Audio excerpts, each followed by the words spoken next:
भाइयों नमस्कार। आप देख रहे हैं निफ्टी 50 और बैंक निफ्टी की एनालिसिस। साथ में आज हम आपको दिखाएंगे एफआईआई, डीआईआई आदि की एक्टिविटीज़। इससे पहले मैं आपको बता दूं, आप इस समय देख रहे हैं विपनेश टेक्निकल हेल्प सर्विस का यूट्यूब चैनल।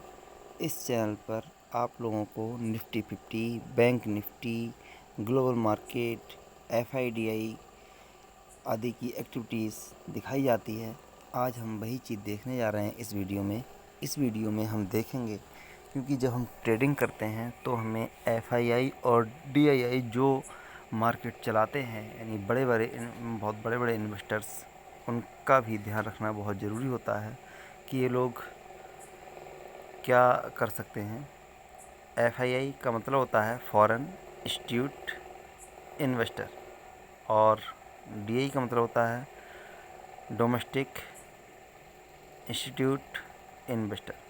तो जो बड़े बड़े इन्वेस्टर होते हैं वही इस मार्केट को चलाते हैं, प्ले करते हैं, और हम उन्हीं के साथ लगे रहते हैं, क्योंकि हमारी किसी की भी, हमें से कोई भी मार्केट को ना तो उठा सकता है और ना ही मार्केट को गिरा सकता है, क्योंकि इसके लिए बहुत ही ज़्यादा धन चाहिए, आप सभी लोग जानते होंगे। तो आज हम देख लेते हैं डेटा कैश मार्केट का। सबसे पहले हम देख लेते हैं कैश मार्केट में। ये आपको डेली टाइम फ्रेम पे आप देख रहे होंगे। एफआईआई ने पिछली बार 27 तारीख को 1943 करोड़ की सेलिंग की थी। 26 मई के लिए 1597 करोड़ की, 25 मई को 1803 करोड़ की सेलिंग, 24 मई को 2393 की सेलिंग, 23 मई को 1951 की सेलिंग, 20 मई को 1265 की सेलिंग, 19 मई को 4899 की सेलिंग, यानी लगभग इसे हम कह सकते हैं 4900 की सेलिंग। 18 मई को 1252 की सेलिंग, यानी कि हम कह सकते हैं कि एफआईआई लगभग एक से 1.5 साल से लगभग 14-15 महीने हो गए तब से ये सेलिंग करते आ रहे हैं, और उन्होंने बाइंग बहुत ही कम की है। कभी कभी ऐसा चांस मिला है जो उन्होंने बाइंग की है, जैसे मान लो यहाँ पर 28 अप्रैल को 743 करोड़ की केवल बाइंग थी। इसी प्रकार से यहाँ पर भी थोड़ी दिन बाइंग करी, 35,000 की मात्र, 1357 करोड़ की बाइंग, 3000 करोड़ की बाइंग, 1909 की बाइंग, 1152 की बाइंग और 374 की, मतलब इतनी बाइंग की थी उन्होंने अप्रैल और मार्च में। इसके बाद फिर उन्होंने सेलिंग शुरू कर दी, और इससे पहले भी सेलिंग करते आ रहे थे। अब हम देखते हैं मंथली डाटा।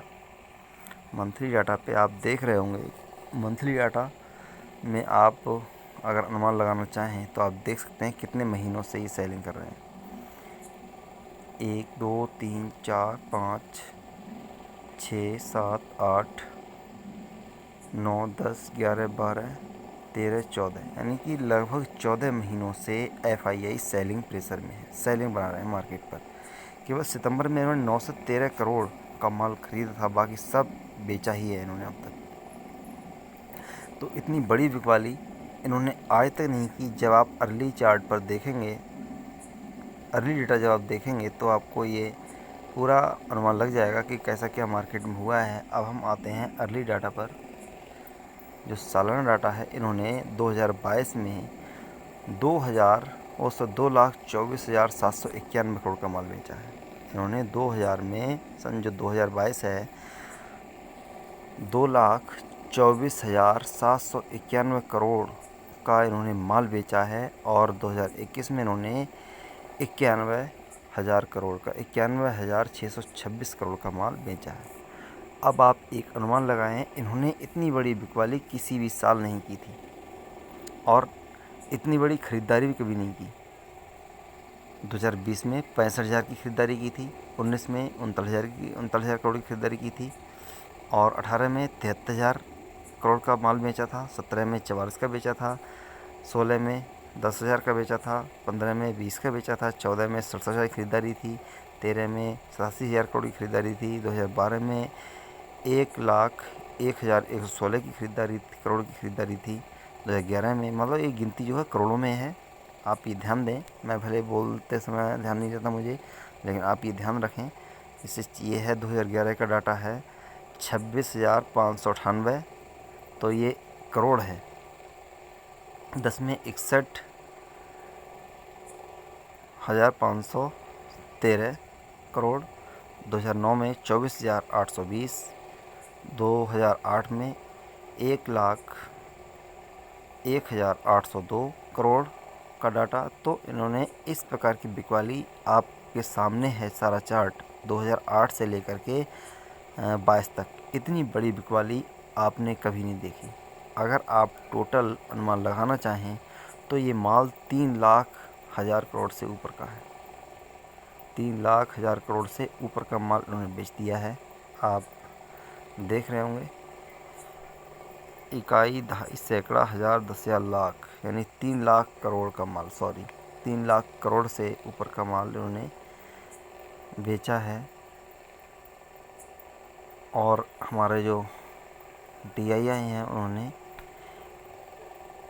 लगभग ये 2 लाख हो गए, यहाँ मान सकते हैं, यानी 2.25 के आसपास, 2.25 करोड़ के आसपास का माल, 3.25 करोड़ के आसपास का माल ख़रीदा है इन्होंने। 3 लाख का बेचा है इन्होंने। मतलब एक चीज़ अब मैं और बता दूं, इतनी बड़ी ख़रीदारी हमारे DII ने एक बार में कभी नहीं की। आप कभी देख सकते हैं कहीं पर भी, तो इतनी बड़ी ख़रीदारी हमारे DII जो हैं उन्होंने कभी नहीं की। और मैं आपको एक चीज़ बता दूं, अगर इतनी बड़ी बिकवाली कभी नहीं हुई तो इतनी बड़ी ख़रीदारी भी कभी नहीं हुई। यानी ये मार्केट जो इतने पर स्टेबल है, ये DII का बहुत ही बड़ा इसमें योगदान है। अगर इतना बड़ा योगदान नहीं होता तो आज हम मार्केट को 10,000 के आसपास या 8 या 9,000 के आसपास देख रहे होते, इतनी बड़ी बिकवाली के बाद। तो हो सकता है क्योंकि किसी का कुछ पता नहीं होता कितना माल और ये बेच सकते हैं FII, लेकिन जहाँ तक मेरा अनुमान है ज़्यादा बेच नहीं पाएंगे, क्योंकि इतना माल कभी इन्होंने ख़रीदा ही नहीं है, तो बेचेंगे कहाँ से। वो बात यह है कि उन्होंने प्रॉफिट अर्न किया है, तो हो सकता है इतना माल ना ख़रीदा हो तो उसका बढ़ गया हो, वो बात अलग रहती है। लेकिन इतना ज़्यादा माल इन्होंने बेच दिया है, तो मुझे ऐसा लगता है कि ज़्यादा दिनों तक ये FII बिकवाली नहीं कर पाएंगे। एक ना एक दिन मार्केट को ऊपर जाना ही होगा। अब हम आते हैं FNO यानी कि का ऑप्शन ट्रेडिंग में। ऑप्शन ट्रेडिंग में इन्होंने डेली टाइम फ्रेम पर, डेली चार्ट पर 8,873 करोड़ का माल ख़रीदा है।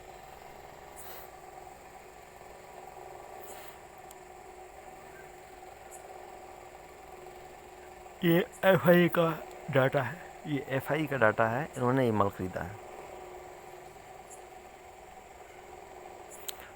MFI ने 26 मई को सेलिंग प्रेशर बनाया, यानी इक्विटी में 611 करोड़ का माल, और इन्होंने 2,257 का माल, करोड़ का माल बेचा है। तो FI सेवी इन्होंने भी यहाँ पर माल नेट इक्विटी में 564 करोड़ का माल बेचा है और नेट डेबिट में 399। तो इसका मतलब ये ख़रीदारी की है इन्होंने 399 की। तो इसका मतलब ये हुआ कि अब ये मार्केट जो है ऊपर जाने के लिए रेडी हो चुकी, क्योंकि हमने आपको अभी बताया था कि FII ने जितनी बड़ी बिकवाली की है कैश मार्केट में, अब वो इतनी बड़ी बिकवाली शायद आगे भविष्य में या अभी ना कर पाएँ। तो यहाँ पर बाइंग जोन आने की संभावना बहुत बड़ी है। अगर डो फ्यूचर्स ऊपर रहते हैं, डो जोन्स मार्केट ऊपर जाता है, तो हमारा मार्केट भी ऊपर जाने के लिए रेडी हो जाएगा। और ये 2-4 दिन में या 8 दिन में मार्केट ऊपर जाना शुरू कर देगा। शुरू तो उसने कर दिया है, लेकिन जो है कहते हैं बुलिश तभी होगा जब मार्केट अप टू अप जाता रहेगा। तो आप मेरी वीडियोस को देखते रहें, इसलिए हमारे चैनल को सब्सक्राइब करें, अधिक से अधिक लाइक करें, कमेंट करें। अगर आपको कोई वीडियो पसंद हो, कुछ कहना हो, तो वो मैं वीडियो आपके लिए बनाऊं, ताकि आपको इससे प्रॉफिट हो सके। तो मैं आपको बताना चाहूँगा कि आप बाइंग जोन में ही बने रहें, ज़्यादा निफ्टी की सेलिंग ना करें, निफ्टी को सेल ना करें, ज़्यादा बढ़िया है। क्योंकि अब ये निफ्टी जो है, निफ्टी 50 इंडेक्स बाइंग जोन में है, निफ्टी 50 बैंक निफ्टी दोनों। और ये ऊपर जाने की तैयारी में है। अगर आपको सेलिंग करना है तो निफ्टी को सेल करें 18,000 के आसपास और बैंक निफ्टी को करें 38,000 के आसपास सेल। लेकिन अभी इसमें सेलिंग प्रेशर ना बनाएं, ज़्यादा बढ़िया है। वैसे आपकी मर्ज़ी, मैं केवल आपको बता सकता हूँ, आपको ज़बरदस्ती नहीं कर सकता कि आप ऐसा करें ही। केवल मेरा अनुमान रहता है, हम लोग अनुमान दे सकते हैं। दूसरा, मेरा ये चैनल किसी के द्वारा किए गए लाभ या हानि के लिए उत्तरदायी बिल्कुल नहीं है, ना ही मैं इसके लिए जिम्मेदार हूँ, क्योंकि मैं केवल बता सकता हूँ आपको। ट्रेडिंग आपकी नहीं कर सकता, किस तरह से आप ट्रेड करते हैं ये सब आपके लिए जानकारी है। दूसरा, अगर आप कोई ट्रेड लेते हैं तो अपने फाइनेंशियल एडवाइज़र से ज़रूर सलाह ले लें ताकि आपको प्रॉफिट हो। मैं आपको बताता रहता हूँ, अच्छी सी वीडियो डालता रहता हूँ। और दूसरी बात, अगर आप में से किसी को भी डीमैट अकाउंट खोलना हो तो इस वीडियो के डिस्क्रिप्शन में लिंक मौजूद है, वहाँ से आप अपस्टॉक्स का डीमैट अकाउंट खोल सकते हैं। आपको बहुत बहुत धन्यवाद।